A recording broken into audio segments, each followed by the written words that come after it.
ఏదైనా పెద్ద మూవీ దగ్గర నుంచి గానీ, అట్లా ఆఫర్ రావడం గానీ అలా ఏమన్నా ఉందా అని? అంటే మూవీస్ స్టార్ట్ అవుతున్నాను ఇంకా. నన్ను అంటే ప్రశాంత్ నీల్ గారు కూడా పిలిచారు. సో ఆయన బొగ్గు పూసుకోవడానికి రెడీగా ఉండండి.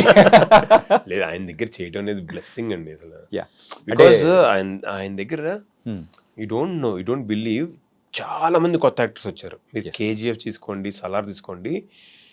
I feel so happy. హ్మ్. అంటే అన్న మేము వెళ్ళి అక్కడ ఆడిషన్ ఇచ్చి వచ్చాం, పెద్ద క్యూ ఉంది. ఆ క్యూలో ఎక్కడో ఉన్నాను నేను, లక్కీగా అయింది. నన్ను మంత్స్ తర్వాత పిలిచారు. పిలిచి ఒక క్యారెక్టర్ చేయించారు, 1 డే చేయించారు, పంపించారు వెంటనే. హ్మ్. ఐ ఫెల్ట్ సో హ్యాపీ అంటే అంత పెద్ద క్యాన్వాస్లో ఒక అంటే న్యూ బడ్డింగ్ యాక్టర్ ఎవరో నార్మల్ తెలియని వాళ్ళు వెళ్ళి ఆడిషన్ చేసి తన పేరు నెంబర్ ఇచ్చేస్తే కాల్ వచ్చింది అంటే అంటే చాలా ఫార్చునేట్ అండి.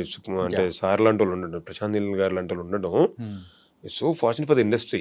ఓకే.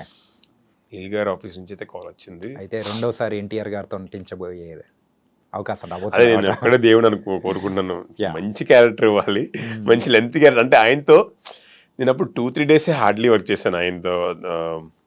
ఒకటి 2 రోజులు అయితే సార్ లేరు, నాకు డేట్స్ కుదరక నేను కొన్ని రోజులు వెళ్ళలేదు. హ్మ్. సో ఈసారి ఫుల్ ఫ్లెడ్జ్గా చేసే అవకాశం దొరికితే మాత్రం I will give my best అని అనుకుంటున్నా. ఓకే. ఏ మూవీకి అంటే ఎన్టీఆర్ గారు ఎన్టీఆర్ నీల్ గారి గారు మూవీనా? ఎన్టీఆర్ గారు. ఎందుకంటే సలార్ 2 దానికి సంబంధించి కూడా సో ప్యారల్ గా నడిచే అవకాశాలు ఉన్నాయని కూడా టాక్స్ వింటున్నా. అది production wise I don't have any idea. But